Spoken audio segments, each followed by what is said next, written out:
j'espère que vous allez bien. Aujourd'hui je reviens pour un tuto coiffure de Saint-Valentin. Voilà la coiffure que je vais porter, donc on est sur un one shoulder composé de deux choses. Donc d'un côté, que je vous montre tout ça correctement. Donc d'un côté on a une tresse africaine réalisée en diagonale sur la tête. Hop là.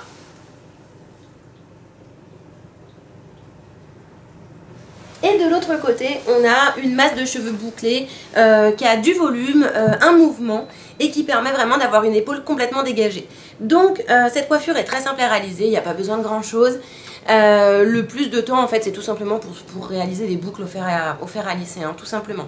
Au niveau du matériel, donc j'aurai besoin de deux élastiques, dont un qui va sauter en milieu de coiffure, donc on en aura besoin uniquement de un pour la coiffure finale.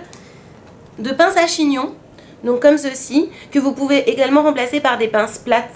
Tout dépend avec lesquelles vous vous sentez le plus à l'aise. Moi je me sens plus à l'aise à manier les pinces à chignon, mais vous pouvez également prendre des pinces plates. Le résultat, la différence ne se verra pas.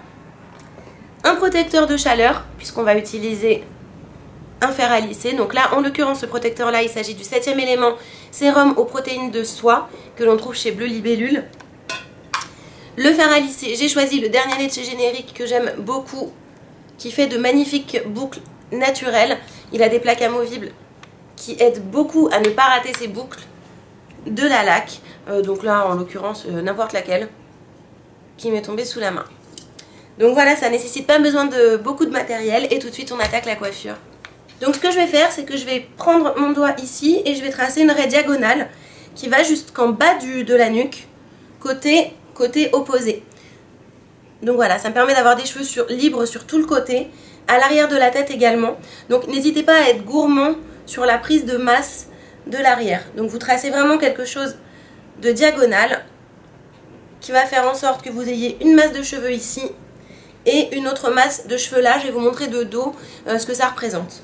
Donc voilà, on a nos deux parties ici. Et donc ce qu'on va faire, c'est qu'on va venir attacher cette partie-là, pour pas qu'elle vienne nous gêner, et on garde cette partie-là libre.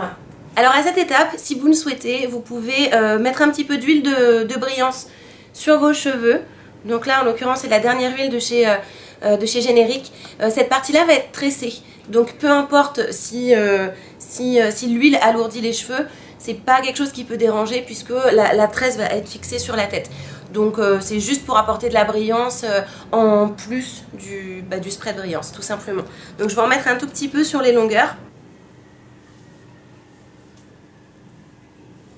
Et donc ce que je vais faire, c'est que je vais commencer à sélectionner une partie de cheveux là. Et je vais réaliser une tresse africaine, classique. Donc je fais 3 sections. Et je tresse en passant les mèches par le dessous. Donc là, celle du haut doit aller au milieu. Et comme d'hab, avec la même technique que la tresse africaine, je viens la repasser en dessous en y ayant ajouté une mèche de cheveux libre. Et pareil en bas, la mèche qui doit passer au milieu, je lui ajoute une partie de cheveux libres. Et je garde bien mes mains vers l'arrière comme ça, pour éviter que la tresse aille se foutre sur mon oreille. Ce qui serait gênant. Le but, c'est qu'elle passe au-dessus de l'oreille et non pas par-dessus. Et donc, je fais pareil sur toute la longueur. Donc, le plus difficile, en fait, dans cette coiffure, c'est qu'à un moment donné, on arrive au milieu de la tête et il faut inverser ses mains pour pouvoir continuer la tresse. Et en règle générale, c'est à ce moment-là qu'on se perd. D'où l'utilité de le faire devant un miroir. Contrairement à moi, je pense que je vais galérer.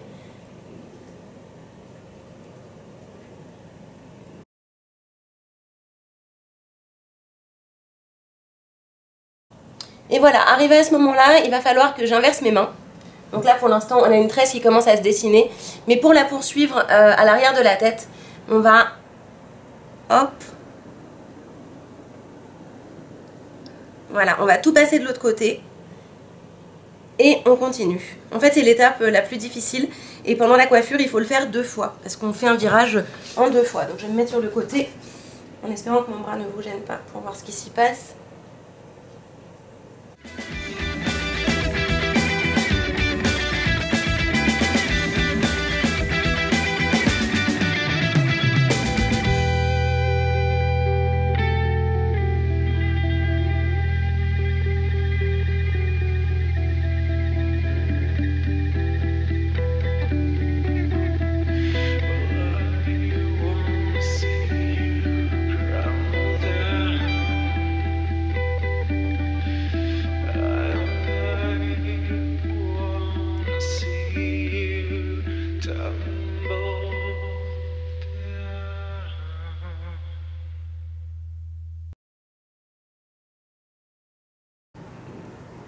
Et à ce moment-là, on va encore inverser les mains pour récupérer la tresse dans l'autre sens. Hop là, c'est vraiment le passage le plus chiant où on risque de se tromper. On rabat tout sur le côté et on met le petit élastique, le fin, enfin le moyen, qu'on a gardé tout à l'heure. Hop, on vérifie quand même une dernière fois qu'il n'y ait pas de cheveux qui traînent.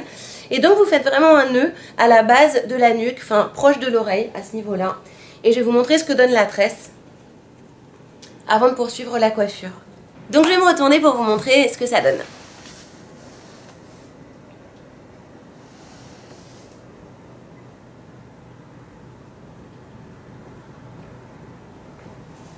Alors le but dans cette coiffure, c'est d'avoir une jolie tresse bien diagonale et bien délimitée qui part jusque l'arrière de la tête. Et ici, on va venir donner de l'autre côté, on va venir boucler les cheveux pour apporter du volume et surtout parce que ça apporte un côté beaucoup plus glamour et romantique à la coiffure.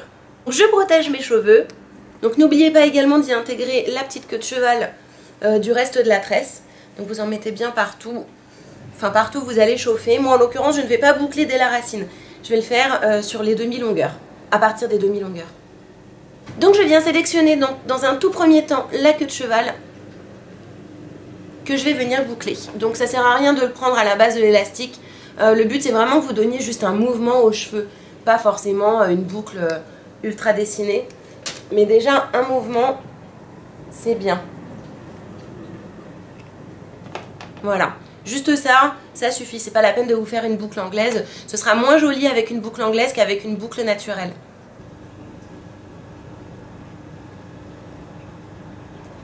Et donc maintenant je vais boucler également cette partie-là, uniquement à partir des demi-longueurs et je le fais vers l'arrière pour que ça me dégage le visage.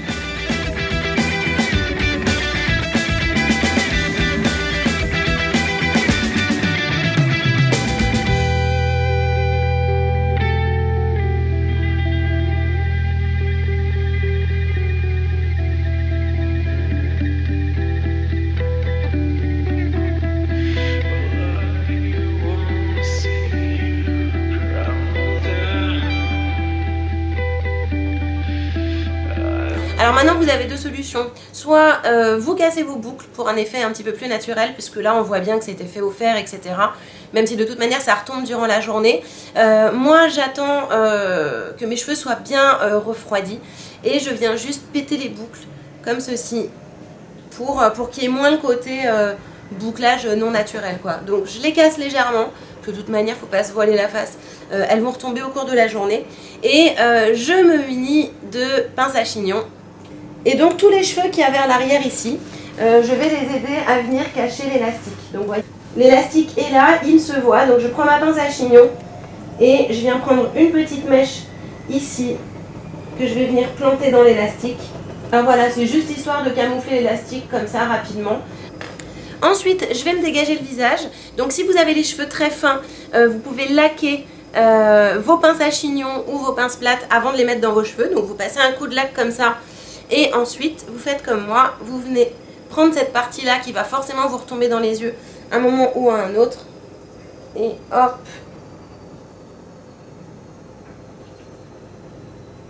Vous le coincez comme ça et votre visage, il est bien dégagé. Et un petit coup de laque pour que les boucles tiennent.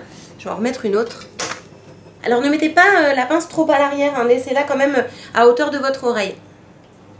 Sinon ça fera pas joli.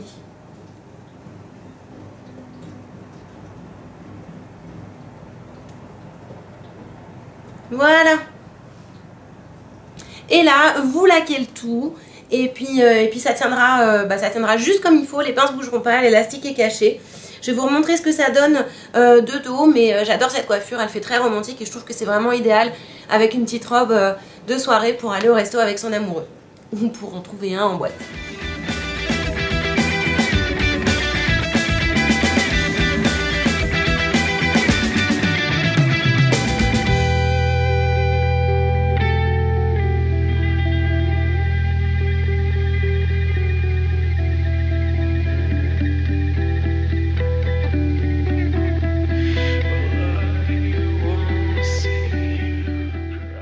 Voilà les filles, j'espère que ça vous a plu. Voilà la coiffure que je porterai pour le soir de la Saint-Valentin pour aller dîner au resto avec mon amoureux. J'espère que ce tuto il n'a pas été trop difficile. N'hésitez pas à me dire si ça vous a plu ou pas et si vous allez porter cette coiffure le 14 février.